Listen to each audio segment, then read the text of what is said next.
Welcome to Toffee TV. It is the match preview. Liverpool versus Everton, the Merseyside derby. The one we all love, the one we all wait all year for. Yeah. It is that time of year. It has been officially 22 years since we won at Anfield. But you know what? Will we ever get a better chance? Will we ever get a better chance of winning at Anfield? They're not there. Those people are not there. Those people. Liverpool have lost the last 3 at home. Mm-hmm. And yeah, I don't know how much more positivity I can put into this video than those. We're good away from home. We're actually good away from home. Like, we're awful at Goodison, but at least away from home we're good. So if you add all those things up, Baz, it can only mean one thing, surely. Surely it can only mean one thing. Surely. It's a great opportunity, isn't it, for us to go there and to get the win after all this time. Mm. You know, like you say, the crowd won't be there, so that's one less thing to worry about. And it very much is down to being able to keep them out, I guess. It's a little bit, you know, they've got 3. The front 3 is fantastic, cause anyone problems. They've proven how good they've been over the last 3 or 4 years. But at the moment, they're not at full strength. They're not playing very well, really. You know, and Burnley and Brighton have gone there and proved that if you stay in the game and try to crowd them out, don't give them too many opportunities, you've just got to take your chance when it comes along. Both of those teams have managed to do it. City beat them 4-1 and battered them, but they're City and they just beat us. So, you know, I'm expecting Everton to go there with a defensive outlook, but hope to play on the counter-attack and hopefully nick something. Maybe a set piece, because they're not great at defending set pieces. They've lost a lot of height in the team at the moment. We've got, I think Everton are the best, scored the most goals from set plays this season. So, yeah, you know, maybe that's an area we can target them. Yeah, the reasons for the defeats actually suit us down to the ground. You know, like you've just said, keeping it tight at the back, and then nicking one. And I think that's what we showed in most of our away games, that we've got that ability. When we go away, we do tend to show the opposition a lot of respect. And we've been pretty good, or reasonably good, at doing that. I know we've conceded a lot of goals recently, and I think that comes down to messing with the personnel a lot. And I think that's what Liverpool have had to deal with, haven't they? Obviously, with all the injuries they've had at centre back has completely disrupted them more than anything else. I think for Liverpool, I don't think it's. I mean, obviously the quality's been a massive drop off, but it's moving players out of midfield. I think that's been the real issue for them. The real heartbeat of what they've done in the last couple of seasons has been that midfield, winning the ball high and then giving it to that front 3. You know, and we know you don't miss. We know Mane and Salah are just incredible, absolutely incredible, world-class players. The full-backs get forward really well, but it's that midfield, and because that midfield's been broken up, it's just obviously caused them a lot of damage. So, you know, hopefully, if we can go there and do what we've done in other away games, and you know, we went to Old Trafford a couple of weeks ago and we stay in the fight. I know we conceded 3, but we stay in the game. You know, 2-0 down at half time. It's whether we've got that belief in our systems, whether the players have got that belief, because that's always been the thing missing, hasn't it? When there's a crowd there, really, they shouldn't worry about that. There's no one there. It's a game of football. Liverpool aren't this impenetrable force. Quality, obviously, there's more quality in their team, but of late, I mean, Liverpool have looked very human. So yeah, you know, we sit here every year and do a preview, and it's like, is this the year we can do it? And if we go and do this and we go and do that, and in some moments it's worked for us, you know, and other times we've been beaten out of sight. But this year, going into it, you know, we're doing. Don't forget, however anyone wants to dress it up, we're in the fight for top 4 still. And but if we won the game, we'd be on the same point. Exactly. I mean, Klopp's already kind of preempted it and said, to be on the same point at Everton at this time of the year isn't great. So he's already kind of put it out there, you know, self-fulfilling prophecy, that we beat them, go level with them. But we'd be level with them with a game in hand. So we would be well in the fight for the top four, despite not even playing very well of late. Our results of late haven't been really good. We've only conceded 11 goals away from home, and that's with taking the 3 at Old Trafford into account. So we're much better away. It's our own. We know we've let a lot of goals and we've been poor. But we're going to have to defend really well. I thought for an hour against City, we stuck to our guns and we defended really well. And then their quality, they stepped it up a little bit. And we went a bit ragged at 2-1 and left it wide open. And the subs didn't help. But for this one, we're going to have to maintain the defensive shape. We've got to be wary of that angled ball, which gets Mane in behind our fullback, or it gets Salah in on the other side, because that's what Liverpool are very good at. That they get it to Henderson, he plays a diagonal, and they run in behind you. If we sit on the edge of our box with not much space behind us, then that might, it might have to be kind of the way we played at Leicester. We're very solid and don't give them room in behind. They're a better side than Leicester with more quality. I know Leicester are doing really well, but I think overall Liverpool are a better team than Leicester when they're on it. But it's up to us to disrupt them. And, like I said, Burnley went there and, disrupted them, stayed in the game. Okay, they needed Nick Pope to have a good day. So we're going to need, whether it be Jordan Pickford or Robin Olsen, to have a really good day. But Everton have got, Dominic Calvert-Lewin's back. That changes our team anyway. Gives us another goal threat.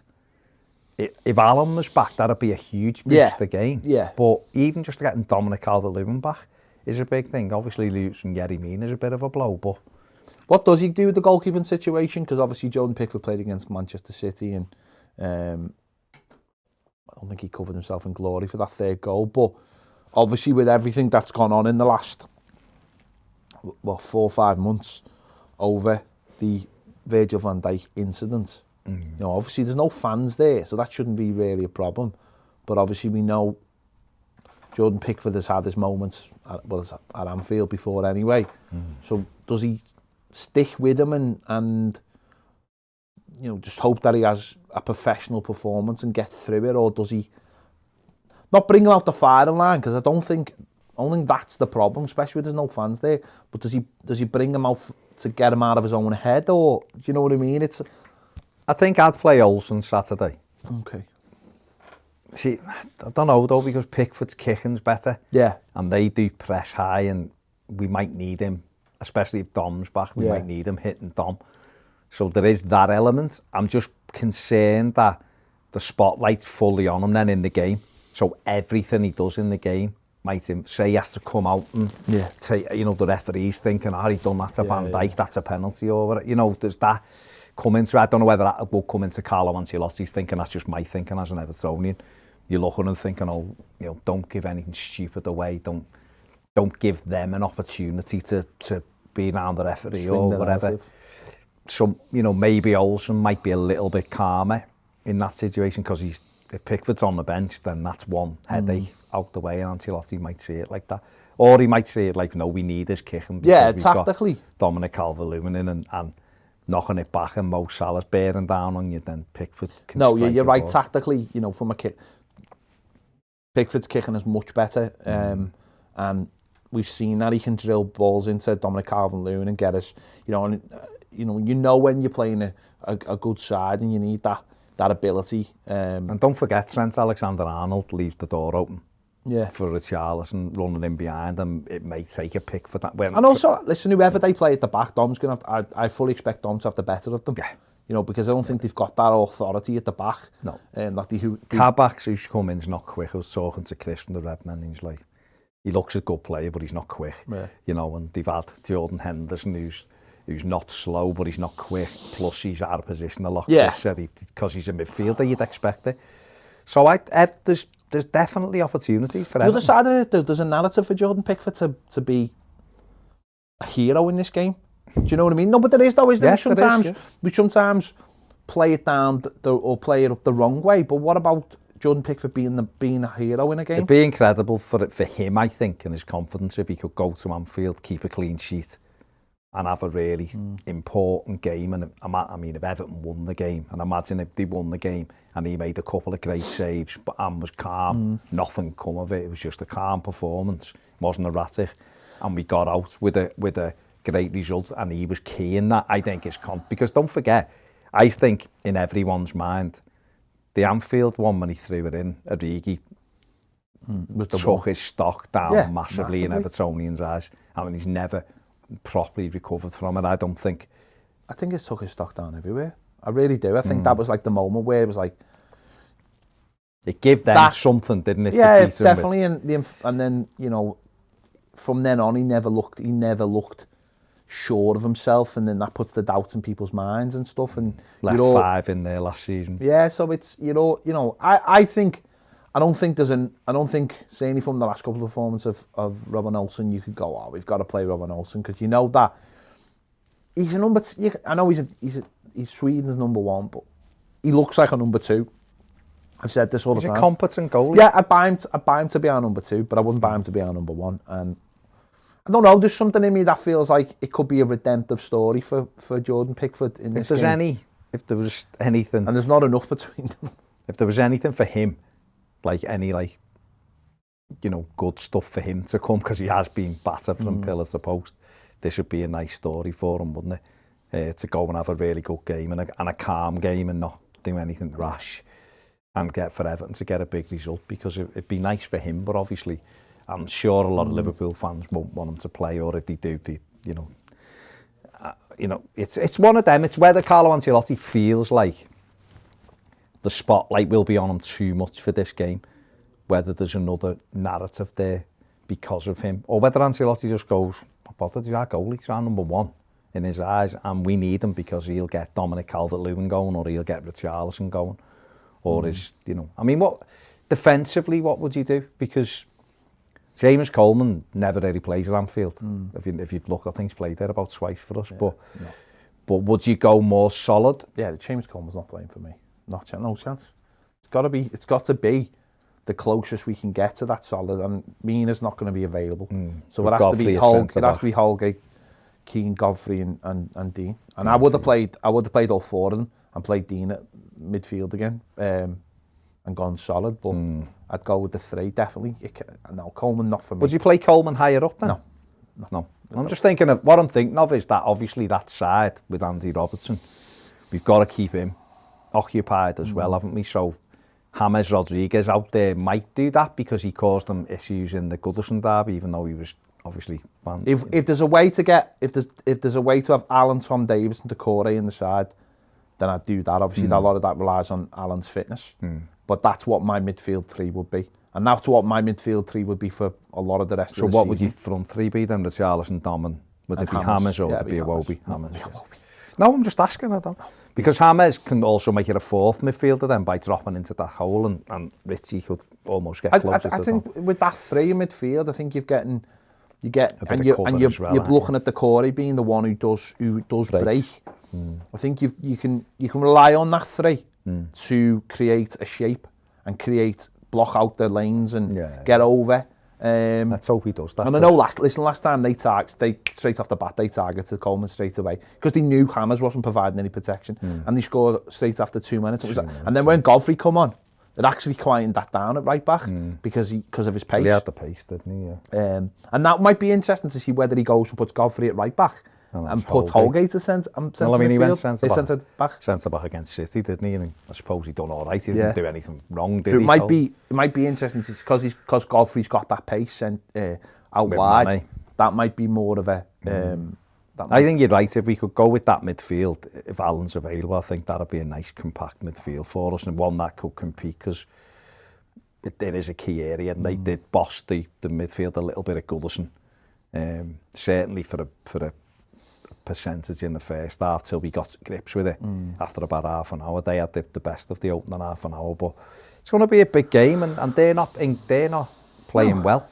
That's all. No, I know they've had a win in the week. Come off the back of a Champions League win, and that takes. Doesn't really equate to anything. No, but it gives it'll give them a sense of confidence. Don't want it. We're coming off the back of 2 defeats. But what I will say is, though, Leipzig missed some good chances in that game to get. We'll get chances. We'll get chances. It's just whether we take them. It's whether we can take them. So it's going to be a tough one. I mean, do we want the depressing stats? Have you got non depressing stats. Let's have If you've a got look. like positive stats, can you tell like about our weight? Well, it's Liverpool. I mean, this is a depressing, but it's the longest ever unbeaten run against us. 23 games. Yeah, I mean, which is mad. nothing that we didn't know. 11 wins, 12 draws. It's the longest winless run. It's the most drawn fixture in Premier League history. Is it? With 24 of the meetings between the two teams ending in draws, and it's had more red cards than any other fixture in the competition. It's had 22 red cards. I'm just looking for something that isn't as... I mean, Liverpool have lost 5 of their 8 Premier League games in 2021. That's positive. Which is as many as they'd lost in 72 matches between 2019 and 2020. Go on. I was just going to say, we've had 2 derbies behind closed doors, haven't we, at Goodison? So it will just be dead weird to see what it's like. Well, it's like on fields, yeah. We could listen to this one. Liverpool only lost 4 home consecutive games once previously. That was in 1923. The last reigning top flight champions to lose 4 home games consecutively was Everton in 1928-29. Everton are unbeaten in each of their. We all know about the 28-29. That was a season. dodgy. We had we all a few know injuries. about that. There was cold feet a couple of games. The players were on rations. You were. They just didn't have the energy. Great Depression, is that year? It did it. That's what it that... did. I think it might actually be a bit later. Everton are unbeaten in each of their last 7 Premier League away games, winning 5 and drawing 2. I don't want to talk about Mo Salah scoring a million goals. Dominic Calvert-Lewin scored 8 Premier League goals away this season. The only Everton player to score 9 on the road in a single campaign in the Premier League was Lukaku. Yeah, done it in 15-16 and 16-17. So an opportunity for Dom to get 2 on Saturday and become a hero. The hero. Become a hero. I mean, let's be honest. Any Everton player who scored a winning goal. Let's have. Can we please have a hero? We need a name. We're holding out need for a hero. No, but we need a named derby winner, don't we? The Hammers derby. We all know what the. Who would you want it to be? What derby would you want it to be known as? This one, the Fabian Delph derby. Delph. Imagine it. The Tom Davies derby. I'd love it to be the Davis derby. I'd love it. I'd love it was Tom Davis, but I couldn't care less. Pickford drives it down the pitch. Alisson comes charging out with Dom. They're both missing it. Bounces in at the Nkunku derby. The Michael Keane derby. The Nkunku derby. Who would? No, seriously, who? Tom Davis. It'd be out of anyone. It'd be Tom Davis. Out of anyone. Out of anybody. Honestly, that would be my dream. Tom Davis scoring the winning goal in a Merseyside derby. Imagine it for him. Would literally just be perfect. The greatest thing ever. Greatest thing ever. I think Dom scoring a winner would be huge for him. That'll be huge for him. Take that next step up. Yeah. But for someone it would just be amazing if it was the Tyler Onyango derby. Come on. Onyango! Waste time at 0-0 and he gets a chance. Onyango! Like Aguero! He hit one! Imagine. We are really making stuff up now, aren't we? Yeah. We're just living out all our fantasies now already. He hit one! Any Everton player, mate, any Everton player scoring. Oh my God. It would be amazing, wouldn't it? It'd be great to have like the Campbell derby. It'd be great to have, wouldn't it? The Tom Davis. Davis goes in for a block tackle. It's gone in! For Graham Stewart against Wimbledon. No, it'd be lovely. But it's an opportunity, and without putting too much on it and going, this is the one, because we went to an FA Cup game just over a year ago against their kids, and everyone was like, this is the time. But what I would say is, we're going in playing in an empty stadium against a team that hasn't got their best side out, is struggling and is poor defensively. So it's an opportunity. It's whether Everton can turn up, see what happens, display the bottle, and come out with the 3-point. Imagine it. God, imagine it. Yeah. It would take away the pain of Fulham and Man City quite easily. Take all the pains away. All the pains. You give me a pain, it's taking it away. Okay, that's all good. I'm saying. That's good. That's how we do it then. That's how we do it. There you go. We'll see. We'll see what happens. Not putting any. Yeah. I can't wait for Sunday, I must admit. Can't wait for Sunday. I always love it when the derby finishes and you'd go, that's it for the season. And we can't get them in the cup or anything. It's done. You think, breathe for the next 6 months. But yeah. Let's win it. Let's just win it. There you go. Let us know your thoughts in the comments. Make sure to give this video a like. Subscribe if you haven't already. If you want more great videos, including daily live videos, join us on Patreon. The link is in the description and it's also on the screen right now. See you later.